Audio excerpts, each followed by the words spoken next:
Hello नमस्कार, मैं हूं प्रशांत और ये है आपकी कंपनी अकाउंट की क्लास नंबर 12 जिसमें हम करेंगे 4 फीचर ऑफ शेयर। इस क्लास में हम 4 फीचर ऑफ शेयर की थ्योरी को स्टेप टू स्टेप कवर करेंगे। आपको स्टेप टू स्टेप अपनी नोटबुक में उसे राइट डाउन करना है। दोस्तों, इस क्लास से पहले मैं आपको कंपनी अकाउंट की 11 क्लासेस अभी तक करवा चुका हूं, जिसे आप डिस्क्रिप्शन में जाकर प्लेलिस्ट में देख सकते हैं। इन सभी क्लास में जो भी पीडीएफ यूज हुई है उन्हें आपको डिस्क्रिप्शन लिंक में गूगल ड्राइव में इजीली मिल जाएगा। तो चलिए दोस्तों, शुरू करते हैं आज की क्लास। और आज की क्लास शुरू करने से पहले मेरी आप सभी से रिक्वेस्ट है, प्लीज मेरे इस चैनल को सब्सक्राइब कर दीजिए। आपका 1 सेकंड का वक्त लगेगा। तो चलिए शुरू करते हैं आज की class 4 feature of share, concept number 12, जिसे हम करेंगे क्लास नंबर 12 में 4 फीचर ऑफ शेयर, जिसका आज की क्लास में हम थ्योरी पार्ट समझेंगे। देखिए, थ्योरी पार्ट हमेशा से एक इम्पोर्टेंट पार्ट रहा है।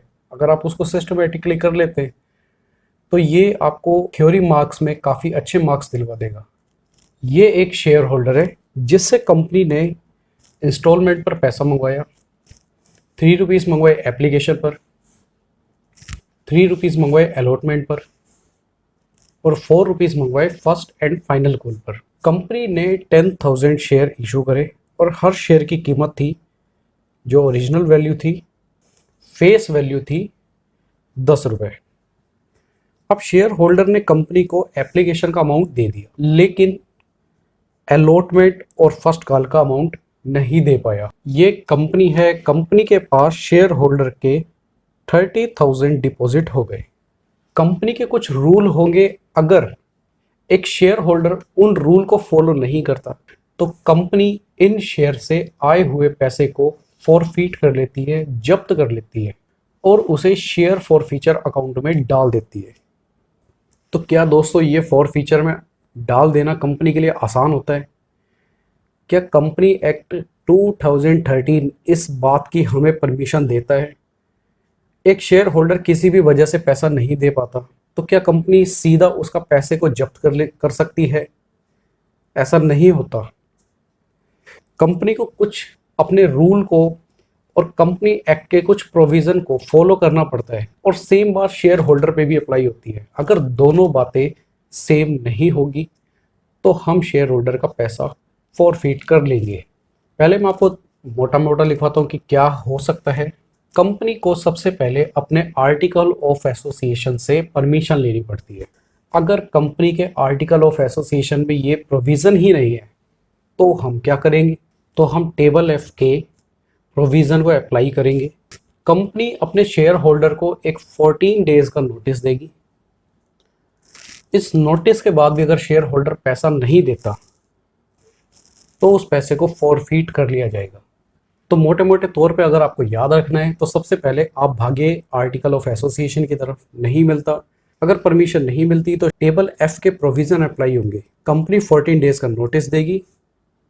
इसके बाद भी अगर शेयर होल्डर लापरवाही दिखाता है तो उसके शेयर को फॉरफीट कर लिया जाएगा। कंपनी के रजिस्टर ऑफ मेंबर से उसका नाम हटा दिया जाएगा और उसके बाद कंपनी का उस शेयर होल्डर से कोई लेना देना नहीं होगा।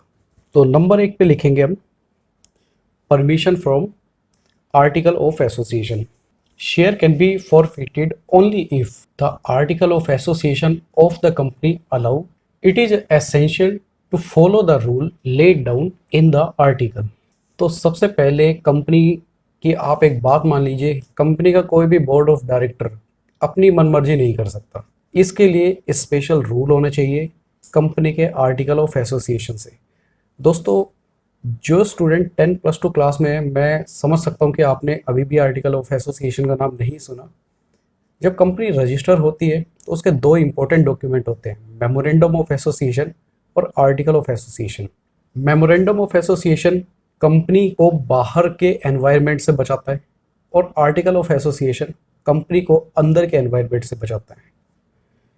तो जो भी कंपनी के अंदर के रूल है वो सारे आर्टिकल ऑफ एसोसिएशन में मिलेंगे। अब अगर कंपनी के आर्टिकल ऑफ एसोसिएशन में ये सब बातें नहीं लिखी तो हम उठाएंगे कंपनी एक्ट 2013 की बुक और उसमें से पढ़ेंगे कि गवर्नमेंट ने क्या नियम लागू किए हुए हैं।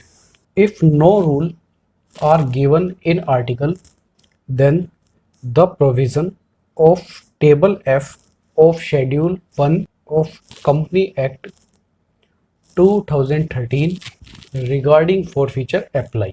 उंगलियों पे रटा होना चाहिए। सबसे पहले आप भागे आर्टिकल एसोसिएशन की तरफ, दूसरी बार आप भागेंगे कंपनी ए शेड्यूल, फर्स्ट ही टेबल एफ पे। तो जब डिसाइड हो जाएगा कि कंपनी एक्ट क्या कह रहे हैं, तो आप उसके बाद कीजिए शेयर होल्डर को एक नोटिस दे दीजिए।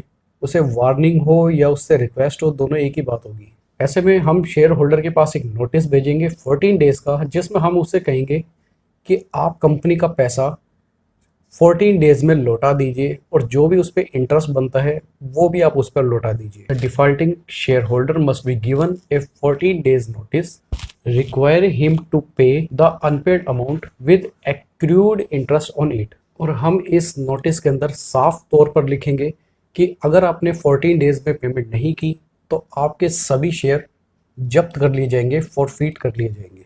The notice must state that if the unpaid amount is not paid within certain period his share shall be forfeited. और इस नोटिस के बाद भी अगर शेयर होल्डर पैसा नहीं देता तो board of director resolution pass करके उसके सारे के सारे शेयर को फॉरफिट कर लेगा और ये वो अमाउंट होगा जो उसने पेड किया है। In spite of this notice the share holder still does not pay the unpaid amount on his share, then his share may be forfeited by resolution of board of director. और इसमें हम last line लिखेंगे कि for feature के बाद उस share holder का company से क्या रिलेशन रह जाएगा। फॉर फीचर के बाद शेयर होल्डर का कंपनी के रजिस्टर ऑफ मेंबर में से नाम हट जाता है और कंपनी में उसका जितना भी अमाउंट जमा है वो सभी का सभी फॉरफिट हो जाता है और कंपनी उस अमाउंट को कभी नहीं लौटाती और कंपनी को किसी भी तरीके से बाइंड नहीं किया जा सकता, ना ही कोर्ट से, ना ही मिनिस्ट्री ऑफ कॉमर्स अफेयर से, कहीं से भी शेयर होल्डर अपना पैसा कंपनी से वापस नहीं निकलवा सकता। After the forfeiture the name of share holder is remove from the register of member. The amount already paid by him belongs to the company and is not returned to him। तो दोस्तों ये हमने इसकी theory cover कर ली है। Next class में मैं आपको 4 फीचर्स के क्वेश्चन कराऊंगा, कुछ एडवांस क्वेश्चन भी कराऊंगा। उससे आपको पता चलेगा कि कंपनी किस तरीके से अरेंज करती है जब कोई शेयर होल्डर अमाउंट नहीं देता। तो दोस्तों मिलेंगे अगली क्लास में। खुश रहिए, बढ़ते रहिए, पढ़ते रहिए। मैं हूँ प्रशांत, साइन ऑफ।